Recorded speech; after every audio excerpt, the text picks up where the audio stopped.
Leadership Story Talks, where we discuss the practices that engage, motivate, develop, retain, and attract people to businesses. We'll give you principles and tools based on real-world stories to leverage listening and storytelling to become a better leader and management professional. Leadership Story Talks is produced by Narrative, a company that focuses on personal storytelling for business. Welcome to Leadership Story Talks. I'm Jerome DeRoy, CEO of Narrative. And I'm Julienne Ryan. Nice to see everyone again. And today we have a special guest. Her name is Christina Wallace. She's a self-described human Venn diagram. Christina Wallace has crafted a career at the intersection of business, technology, and the arts. After a decade as a serial entrepreneur, she joined the faculty of Harvard Business School, where she's the course head of the first-year entrepreneurship class and runs the HBS Startup Bootcamp. Her latest book is The Portfolio Life: How to Future-Proof Your Career, Avoid Burnout, and Build a Life Bigger Than Your Business Card. A frequent public speaker on topics including entrepreneurship, failure, and women in tech, Christina is also known for her viral TED Talk on using a sales funnel for online dating and her TEDx talk about portfolio careers and the future of work. So there's a lot in that bio that connects with a lot of topics that our listeners have heard before, but we're really delighted to have you here, Christina. Thanks for being on the show. Thanks for having me. I'm so excited. Yes, Great. and as we were saying in our prep, and I'll use it as a teaser moment, when I read your book, and I heard Venn diagram and Da Vinci in your writings, I was like, she has me. She has my attention, because those are two of my favorite things. And now I'm going to take a step back and Jerome, take the first question. Yeah, and what's great about the book, I'll just add that there's a lot of illustrations and visuals in the book. So it's for me, I know that it really helps when we're talking about different concepts and maybe concepts that appear new to people. So I really appreciated that. So yes, we're all about those diagrams and visuals.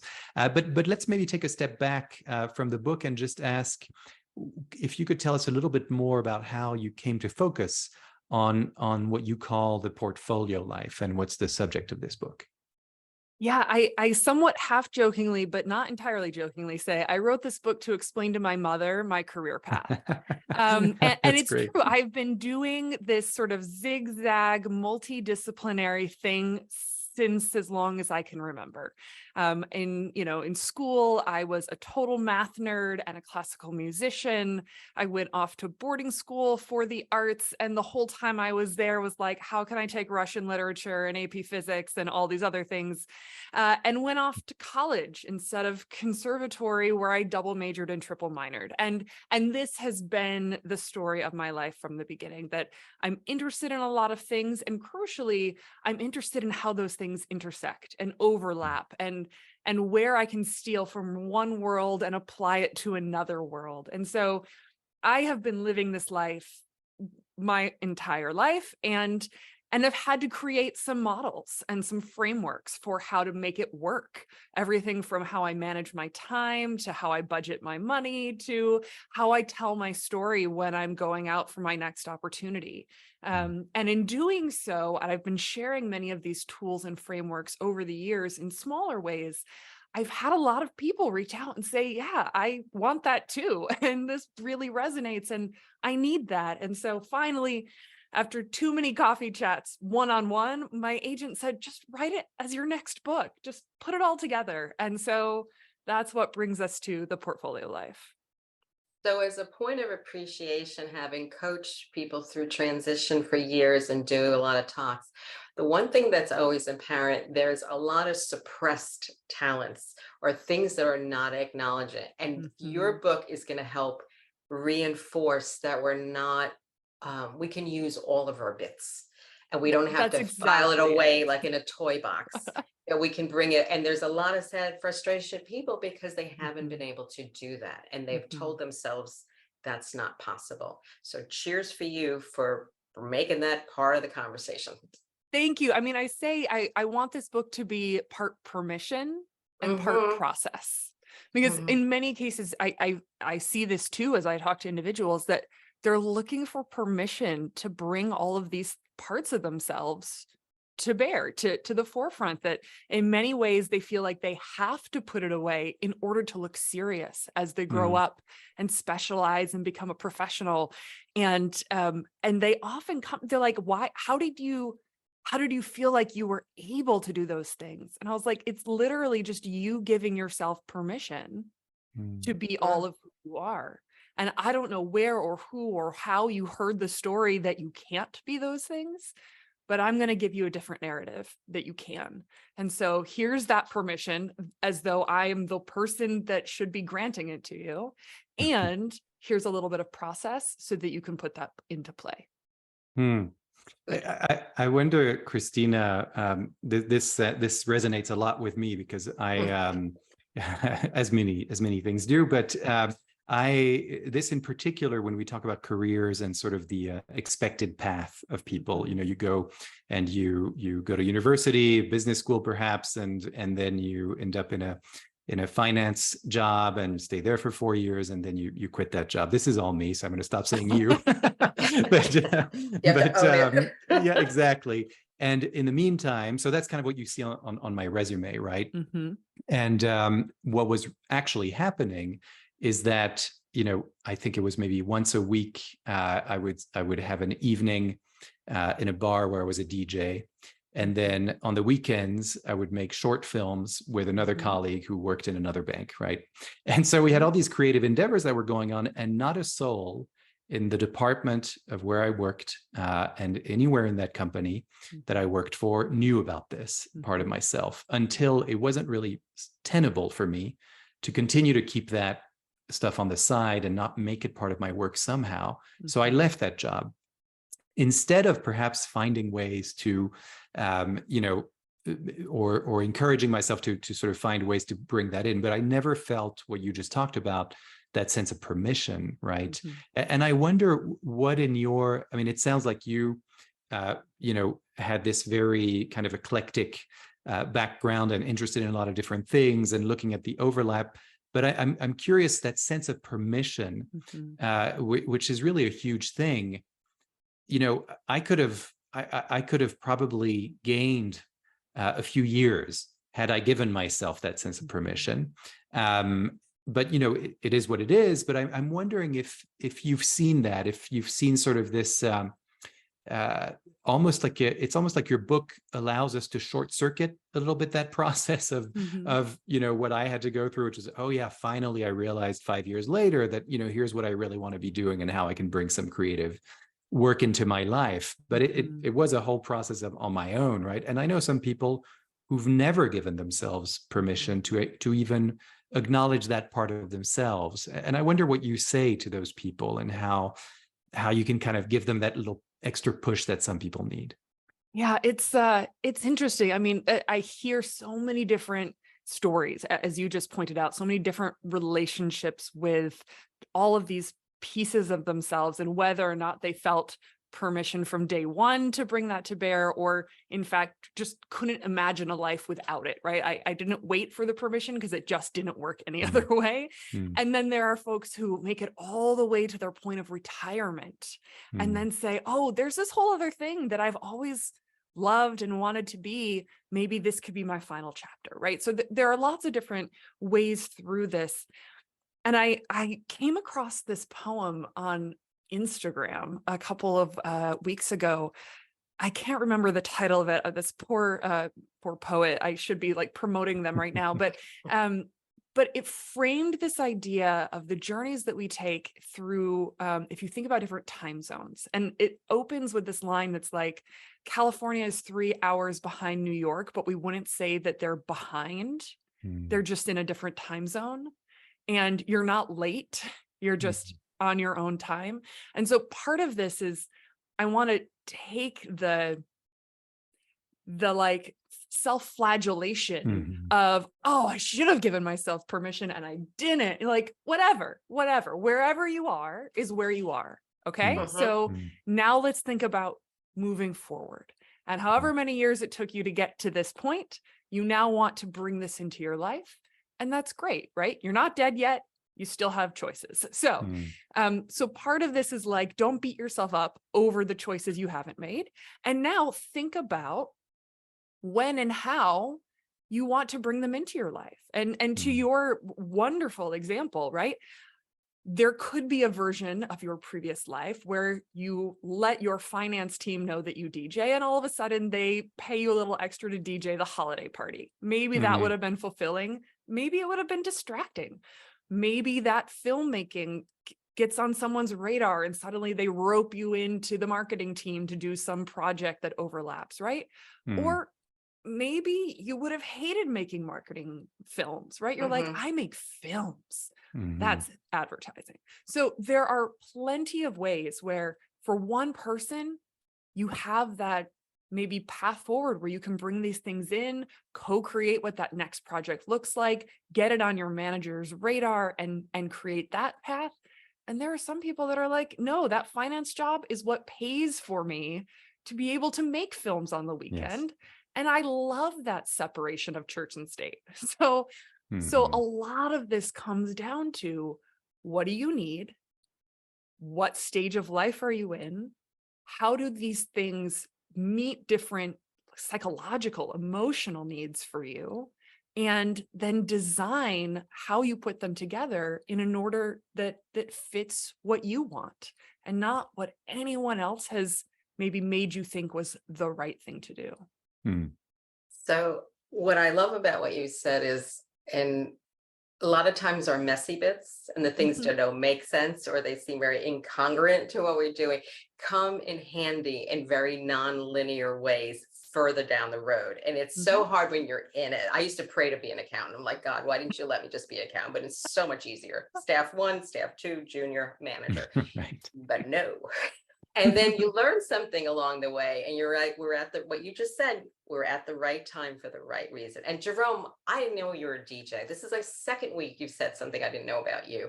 And all the times you've been hanging out in cyberspace. It's like another reveal. Oh my goodness. All right. So back to you. Yeah, I know. Well, I'm bringing it back ancient past, but I'm no longer a DJ. But it's interesting what you're saying, Christina, and I really appreciate it because I think it's spot on. I mean, it's since then what I have come to realize is that things happen for a reason at a different time, and the people you have around you. That's kind of whenever people ask me about career things that or life in general, even. It's a lot about, at least for me, paying attention to the people around you and how are you surrounding yourself? Who are you surrounding yourself with?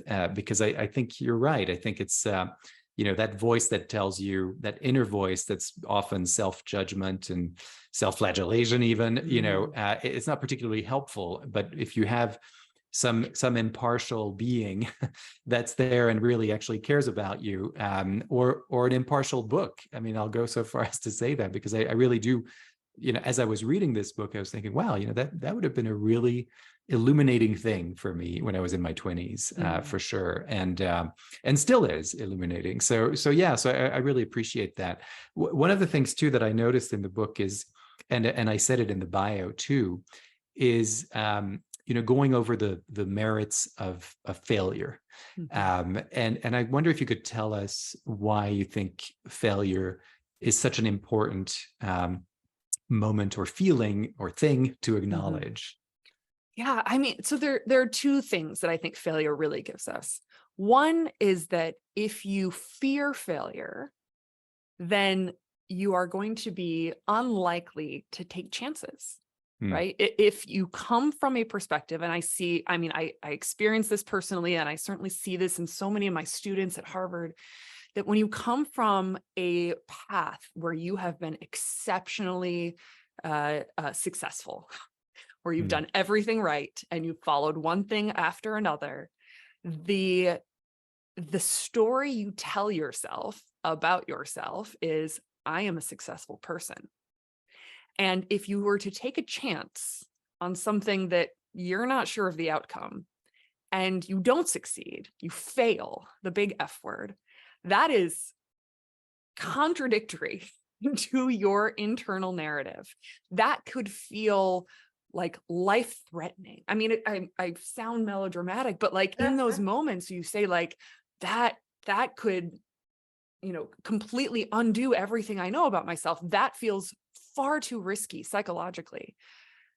So I'm not going to take that chance. I'm going to go down the obvious path. I'm going to pick the things I know I can succeed at, and you don't take chances. So there's a part of this where you need to be comfortable with failure so that you're willing to take some big swings and to do the things that can be incredibly fulfilling, but are not guaranteed to work. The other reason you got to be okay with failure is that the world is so unpredictable at this point. I think this has always been true, but I think it just feels even more, in a constant state of disruption, that these things that, used to be once in a generation, once in a lifetime disruptions now are like Tuesday, right? Like they're just coming fast and furious. And so if you think about this from the perspective of like venture capital bets or innovation or anything like that, if you can't predict the future, you have to place a lot of bets. Yeah. So that you can be in the right place at the right time for something. Yeah. And the entire notion of a portfolio, I mean, there's sort of like a double play on this idea of a portfolio. A financial portfolio, a venture capital portfolio is not everything is going to pan out. And that's okay, because you only need 1 or 2 bets to return the entire fund. And so being willing to take chances, not just because there are things that you want to try in life, but also because there are too many things out of your control that you can't guarantee that something is going to work. So place multiple bets and be okay when some fail. Maybe the economy fell apart. Maybe your boss decided they needed to promote the other person's nephew, right? Like there's so many things you can't control. So have more than one iron in the fire. Be comfortable with the idea that not everything's going to pan out. It doesn't put your entire, identity at risk if that happens. Right. And be opportunistic. See where the world takes you. Yeah. I like that you brought in your background and like saying that, how you grew up and what your environment is saying, very practical, hands-on working folks. And it related because I'm first generation American. My parents were like, what are you going to do with that skill? Like dance and music was to enhance us to be much more cultured and probably make a good wife one day. And it wasn't about taking some of the creative arts as something I could use in my career. So it was very nonlinear. So that I'm curious to see how, when your research, how you've started to dice down like the root causes of what are triggers for people when they start to say more no than more yes to their possibilities. I mean, from what I can tell, there's sort of a couple of different factors. One is certainly the family pressures, and they can look in a couple of different ways. One can be that sort of first generation pressure, the immigrant pressure of like, we took all of these risks to give you a shot. Now, like engineer, doctor, lawyer, those are your choices. But this can also come from my parents are C-suite, and we've been talking about this at the dinner table, and of like, the lifestyle that I'm accustomed to, my choices are iBanking, consulting, right? Like there are similar pressures in that way that say like, pick the straight and narrow, you have a couple of things to choose from. And then there are also the pressures of like, well, who am I to shoot big? Like I'm from a working class family. Everyone in my town stays in my town. And so my choices are teacher, nurse, truck driver, right? There's a lot of this comes down to what are the examples that you saw growing up of what a career can look like, what a life can look like. And usually, at least for many of us that sort of grew up pre-internet for the most part, the examples were pretty narrow. That was, what does your parents do? What do your friends' parents do? What do the people down the block do? And that gave you a set of things to imagine. And it takes a lot of guts to aspire to something that you haven't seen up close and personally play out for someone like you. And so that if you are the type of person who finds that bravery and makes that big leap, like that's amazing. But most people don't feel like that's something that's going to work out for them. And so they're going to stick to the set of choices in front of them. That's how they start.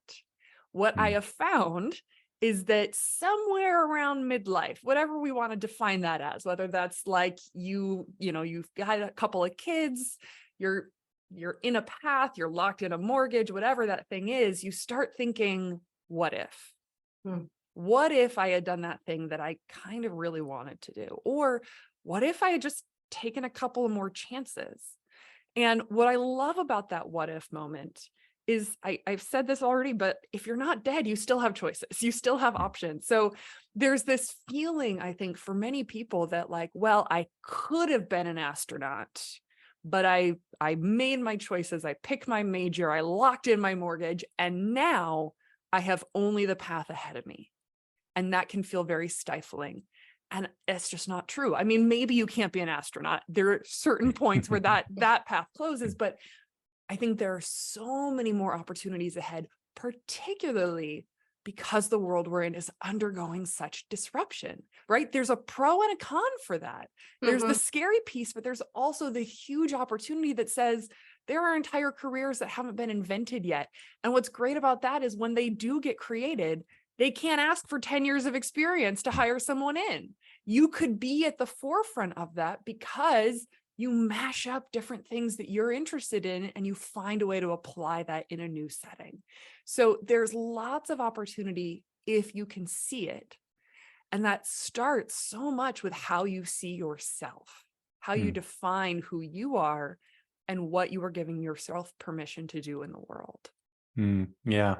I love that that optimism that you exude, and it's very infectious. And what I appreciated from the book on your last point there, this if you know how to see yourself, and there's something that I found. The whole book is very helpful because there's diagrams and visuals as we talked about, but there's also ways to look at things. And I wonder if you could tell us a little bit more about this idea of applying the business model to life. You've got these three different kind of types, right? And I wonder if you could maybe elaborate a little bit on each of those.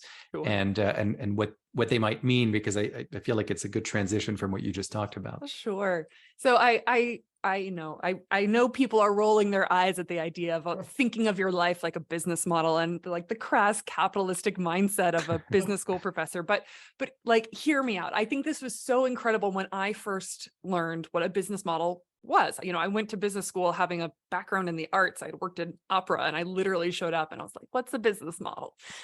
So it's this idea that, right, how you offer what it is that you have to offer the world, combined with how you make money off of that, who your customer is, right? How these pieces fit together to make a business, a life, whatever it is you're putting together. And so what I think is so freeing about this is you can realize that maybe parts of what you do subsidize other things that you do, right? One example that I give, one of these models is called moonlighting, where you have a, quote, day job, and then you do something on the side really seriously.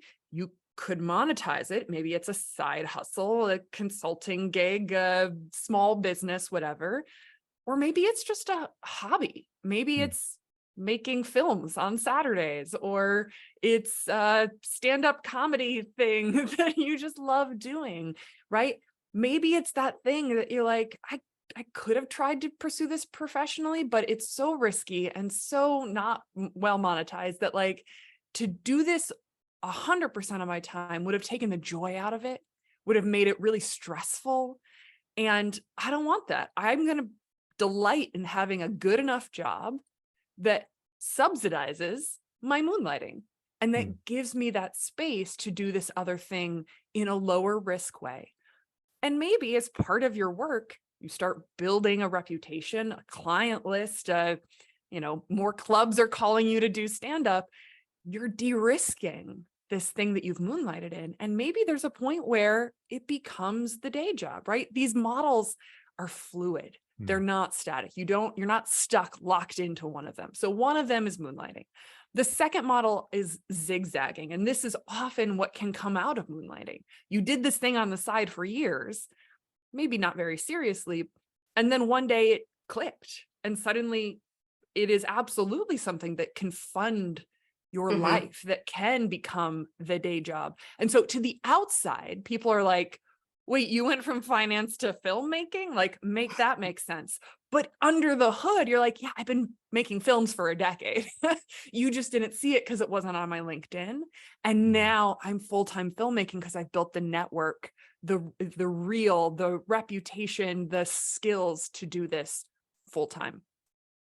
And then the last one is the multi-hyphenate model. And that's often where you find people who are saying, I'm doing multiple things equally. They don't necessarily seem connected, but I'm going to keep doing them because they matter to me. I'm making money off of them. They're part of my identity. And this is where you often see the mashup of those worlds create something new, right? Like they become the vanguard of the next big thing. And it's both amazing and also like a little bit scary, because in those moments, no one knows how to categorize you. You don't fit on a form somewhere. You can't check the right boxes, but it puts you in that position to create the future.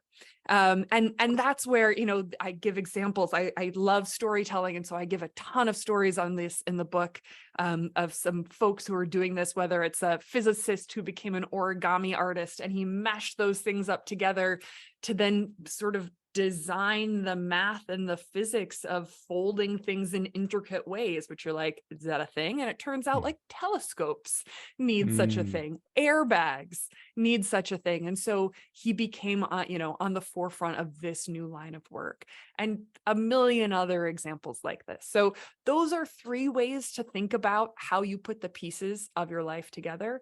But there are so many others as well. So again, like, don't limit how you think about your business model to the examples that I've given. But these should all be great sound bites that we pull out. I love your hyphens, because I refer to the different pieces of my life are relatives. They're like relatives, but they're talking to each other and they complement each other.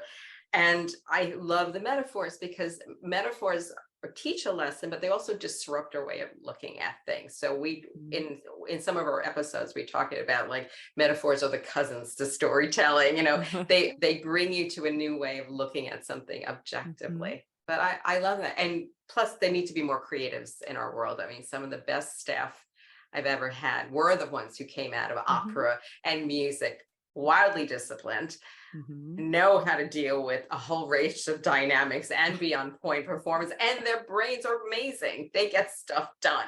So shake it up, shake up your world area. Those are the people you need to engage too. I'm curious, Christina, if you find that, you know, this point of inflection that you've described and happens sometimes in midlife, and you know, with the what if question that comes up. Have you noticed in your line of work, because I know that burnout is part of what you talk about, and well, could you tell us a little bit about burnout from your experience? And what's behind my question is wondering whether you've seen people sort of come to this what if moment as a result of burnout. Absolutely. So two-pronged question. I see burnout really as this moment where the demands outstrip the resources you have to address those demands, and not just in like a momentary crunch, but in like a systemic way where like you can't get your head above water, and every day it just beats you further down. And there becomes a point where you, at least in my experience, burnout looks very much like maybe I should just drift below the surface of the water, right? Like you're just like, I can't anymore. And you know, and this can look like a lot of different things. It can look like depression. It can look like you get really sick. There was a moment for me in college or right after college where I got mono and pneumonia at the same time. And it was like literally my body saying, stop, you're not listening to any other cues. So we're going to make you stop for a second. But these moments of burnout, they can be self-inflicted, as mine were. This wasn't just because of the demands everyone else was putting on me. They were the demands of, I want to do all of these things, but collectively they exceed my capacity.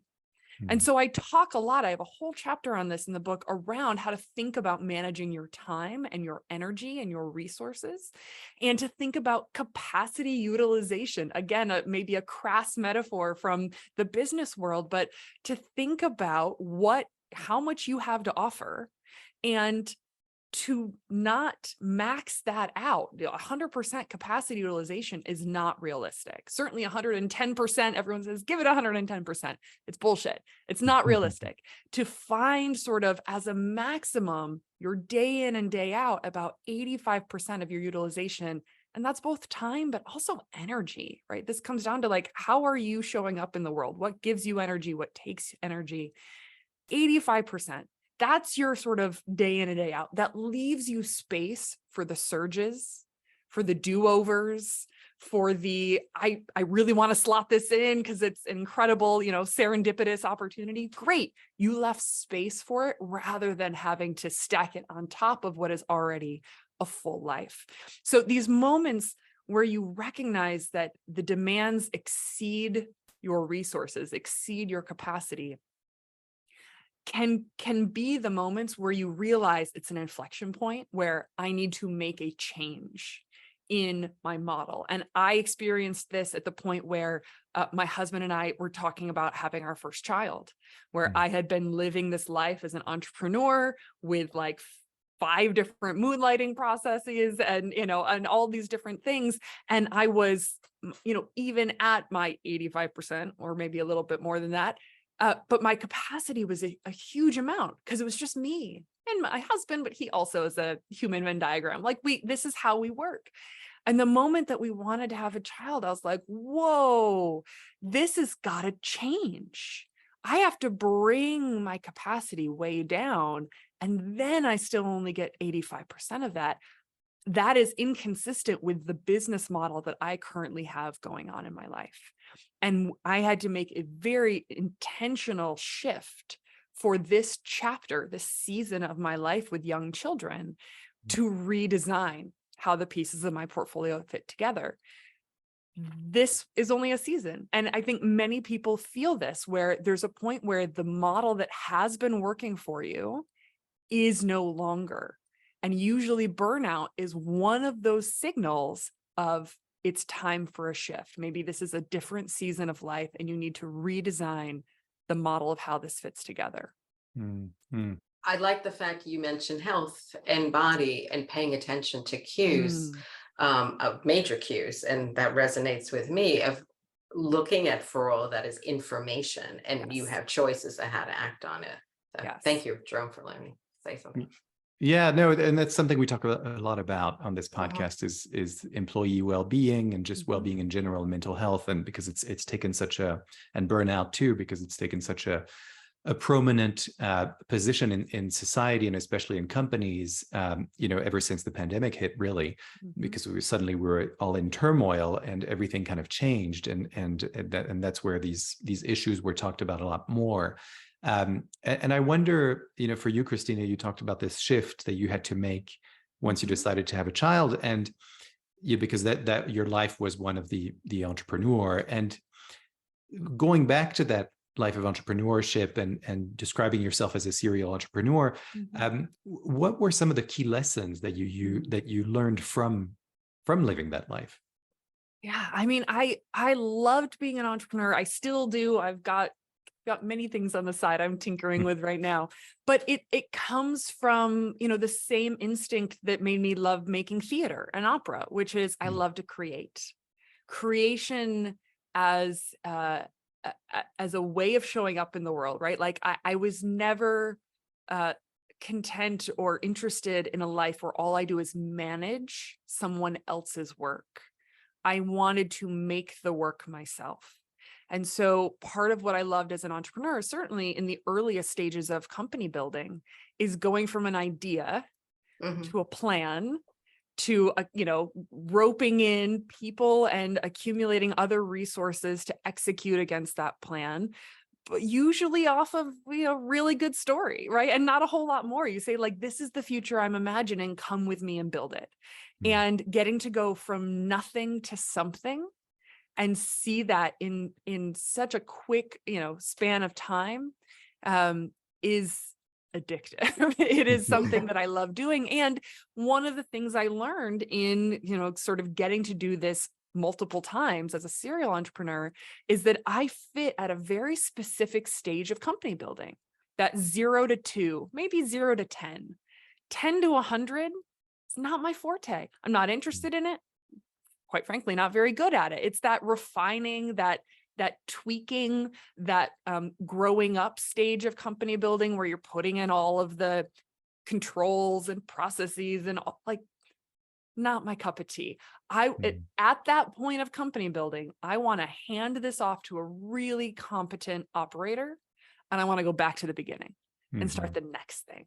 And so part of that work was me learning what I'm amazing at and where I fit in the world, so that you don't end up with, what's that quote that like a fish trying to climb a tree is going to feel like an idiot, right? But like figuring out where you fit is a big part of getting to do the things you're amazing at, and like not spending time on the things that you're not amazing at. And I don't mean you can only do the fun stuff in life, but I think for many high achieving people, there's a bit of a mindset of like, I need to be well-rounded. I need to lean into my areas for development. I need to like be able to do everything. And I don't think that's true. And I point to research in the book too, that says like after a certain age, like lean into your strengths, be well lopsided, and really identify kind of the strange puzzle piece that you are, and look for the puzzles that have a spot for you, right? Don't try to force yourself into a hole that doesn't fit.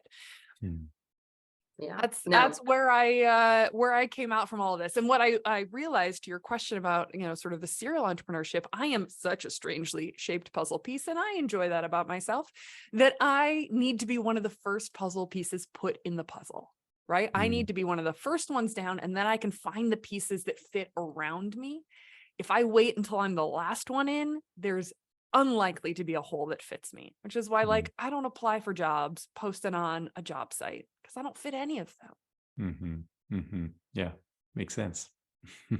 Well, that's great. And I think there's a whole myth in our culture too about the Hollywood moment, that things just happen. And what you're saying, it's stages, and finding your niche and finding where you bring value to the situation and where you need to exit. In one of my earlier jobs, I was a lowly research for a high-level executive search firm that was doing high-level work with a venture capitalist. And that was part of the stress of figuring out when to take the wonderful founder who had great ideas and saying, if we're moving forward with your concept to sustain it, you need to take a different role or exit out. So it's not always the easiest thing to do, but they were not into the sustaining mode or the building mode. That's a different animal that gets excited, like you said, about processes and and like it's no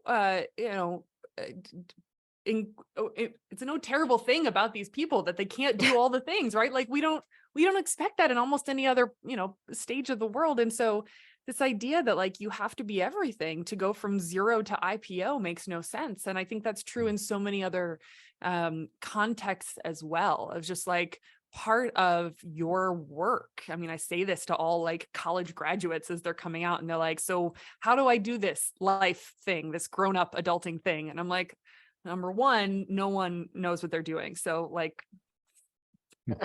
take that away as a thing you're going toward. But number two, like your job over the next 10 years is just to figure out what makes you tick and where you thrive and what you're amazing at and how you take feedback, and right, like all of those things. And you, in many cases, won't learn those things until you're in a place that is not the right fit. Oh yeah. And to hear that feedback, right? And like, you're not going to get it right. They're all like, I got to get the right job. I'm like, you're not going to get it right. Your first job, you'll probably stay in 18 months. Like take that, lower the stress level here. But instead, like stop thinking about, I don't want to make a mistake, right? This leads back to sort of the failure conversation we were having. This is not like playing a video game where you can play it perfectly. You don't have all the information. So you're doing what you can with what you have. And if you get to a point where you're like, this isn't it, this is not the job for me, this is not the relationship for me, this is not the city for me, instead of the self-flagellization, instead of beating yourself up and saying, I can't believe I made that mistake, I should have known better. Instead, you just say, now I know. And now I can make a decision moving forward that suits me better. I think the only way you truly screw up in life, is if you get to that moment of learning that something is not for you, and then you don't do anything about it. You stay. That's the only way to really fail. Otherwise, you're just gaining information and making new decisions to move forward off of that. Yeah, that makes a lot of sense. And once again, kind of coming full circle from where we started in my story, and just that really resonates. It's interesting because we come from a background of storytelling, Jules and I, and I see a lot of parallels with this book and the work that you do, and because I know that for myself and for our clients, once you start to acknowledge the story that has actually been happening, as opposed to the one that's going on in your head. And so when you look at which is very much our brand of storytelling, is looking at what happened very specifically. So as opposed to what you thought about what happened, or even what you felt about what happened, just look at the facts of your life. And I know that doing that exercise of even looking at your career in increments and sort of being able to recognize the story elements has been very helpful to me in my career, and just being able to reconcile that moment that I definitely saw as a failure for a while. I didn't make it in that industry of finance. I didn't have the chops to be able to stay and all of that stuff. And then you kind of see it as, well, no, this is actually what happened. And look at these things you were doing, either on the side, or the things you were saying to people and what they were saying to you. So I see a lot of connection, and that's really why we wanted to have you on this podcast, because there's such a tremendous fit with these models.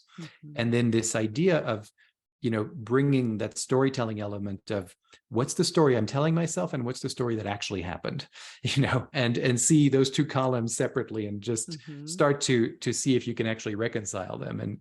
And if not, then maybe, look at the real story, look at what's going on. And I wonder, this is more of a comment, but I wonder for you, Christina, it's a question that we ask of all of our guests, whether there was an experience that you had that still shapes who you are today, still shapes your views and informs. What's the story there? Yeah, I mean, one of the biggest formative moments of my entire life, of my career, was the moment my first startup failed. I had built this company, Quincy Apparel. It was in the fashion space. We had venture capital money. I was right out of business school. I had left a job in a big prestigious consulting firm to go and build this company with my co-founder. And, we built a brand making clothes that customers wanted, that women loved. We had this, kind of novel approach to fit. We were riding the wave at the time of sort of that venture-backed e-commerce wave in the early 2010s. And we ran out of money. We had operational failures. We were first-time founders. We were new to this industry in particular, and just ran out of money while we were still making things fit. And it was one of those moments where it was, this is contradictory to the story I tell myself. Like, I have failed, and I have never failed. I have literally never failed.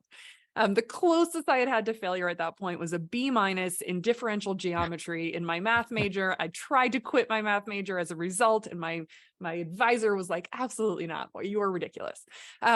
So like, this was a real, true failure. And it was a very public one too. I mean, we had press written about us and the failure, with our photos splashed across the internet, right? And I didn't know what to do in that moment. I poured myself into bed. I watched all 7 seasons of The West Wing. It takes about 3 weeks. and just sort of ignored the elephant in the room. And then you get to the end of that, and you got to do something now. And in particular, I had to do something very urgently because I had no money. I came from this very, kind of lower middle class family. There was no resources from anyone. I was single, literally I paid my rent with a cash advance on my credit card. And then I was like, I have 30 days to get some money. I got to figure this out. And I am so appreciative now of that burning platform, because I know of many entrepreneurs who in that moment of failure can go 6, 9, 12 months kind of wallowing without having to really reckon with what next. And I didn't have that luxury. And so I went out and asked everyone in my network, everyone who knew me and loved me and worked with me, to tell me who I was, because I couldn't see it in that moment.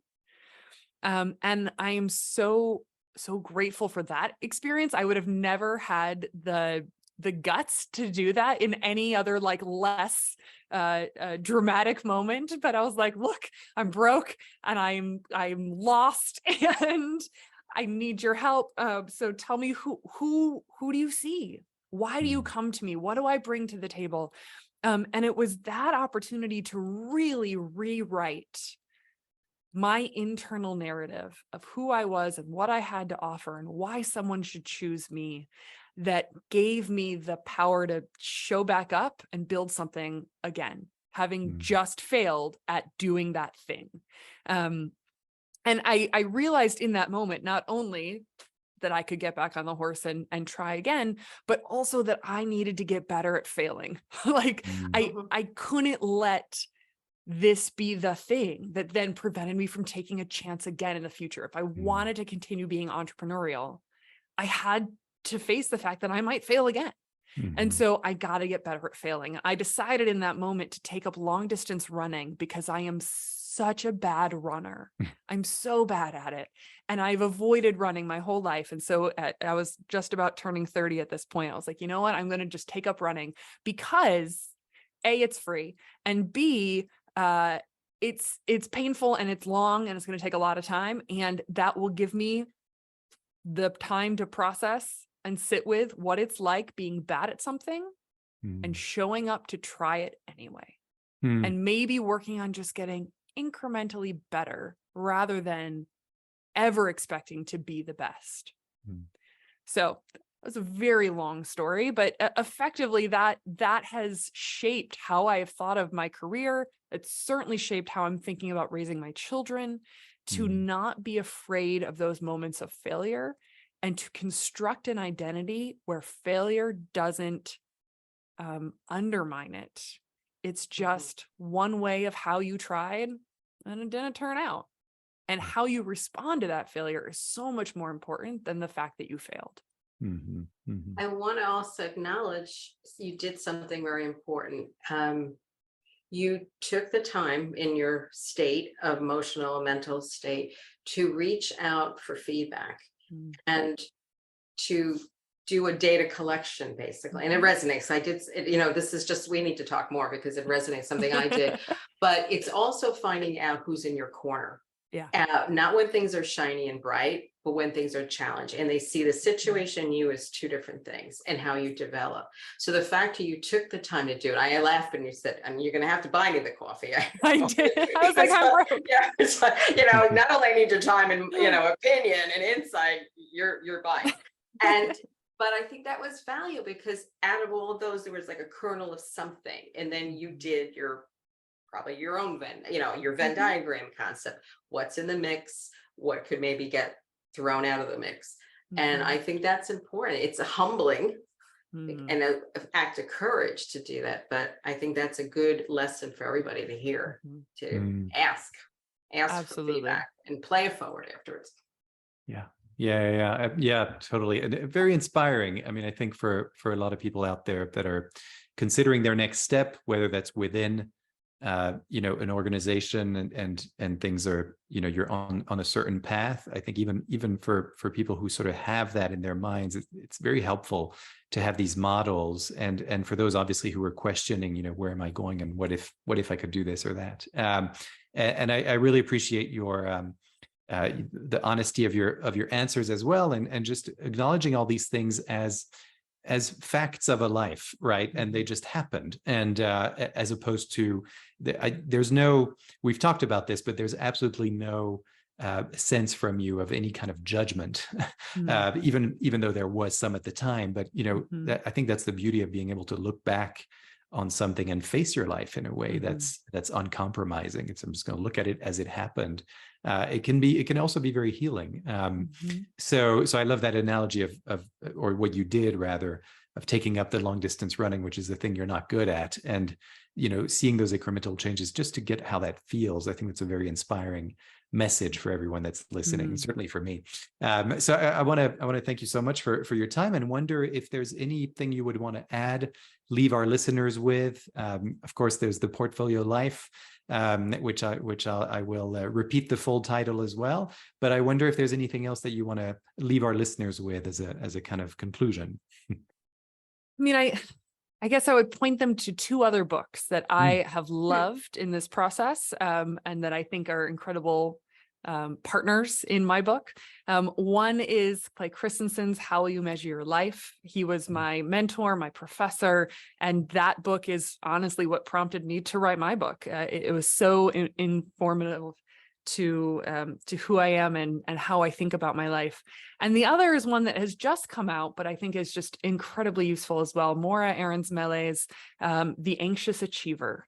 For those of us with anxiety and who are trying to figure out how to harness that and how to show up as who we are in the world while facing that down, I think it's just an incredible resource as well. Wonderful. That'll be on our notes someplace, I know. So yes, add to sure. the list. Amazon, another truck's going to show up because I'm going to order that one too. That's right. And at this point, I want to remind our listeners and viewers of your book, which is The Portfolio Life: How to Future-Proof Your Career, Avoid Burnout, and Build a Life Bigger Than Your Business Card. You can find that book everywhere you find books, and we really couldn't recommend it enough. And of course, all the other links that will be that are in the show's notes, including TED Talks and TEDx from Christina Wallace, and these two books that we just mentioned now. We'll definitely make sure to put those into our show's notes. And in conclusion, if you've been inspired by this session, you can join us on September 7th when we begin our 3-part online workshop series at Narrative. You can go to the Narrative website for that. It's narativ.com. You can register there. You can learn more about how you can find, craft, and tell a powerful leadership story that perhaps you might want to use for your career. And you can do this in a safe and supportive environment over the course of 3 one-hour sessions online. So thanks so much for looking into that. And if you prefer a one-on-one moment and a small team environment for yourself to really focus on specific things for your group, you can call us. That's a given. Great. Always go to narrative.com to learn more, to find previous episodes as well as this one. And don't forget to subscribe and leave a review on your favorite podcast platform. And also check out our YouTube channel where you can see us live visually. And all of, that's right. All of those things are not yet. That's right. Soon. We'll do a live show one day. But all of those things are things that really drive the word of mouth. So we really appreciate you all. And again, until next time, and thanks Jules for co-hosting. Thanks Christina for being here today. And thanks to all our listeners. Always a pleasure. Play your stories forward. They'll mean something to somebody else. Awesome. Thanks. All right. Bye, everyone. For more information on the narrative listening and storytelling method and how it can help your business, go to narrative.com.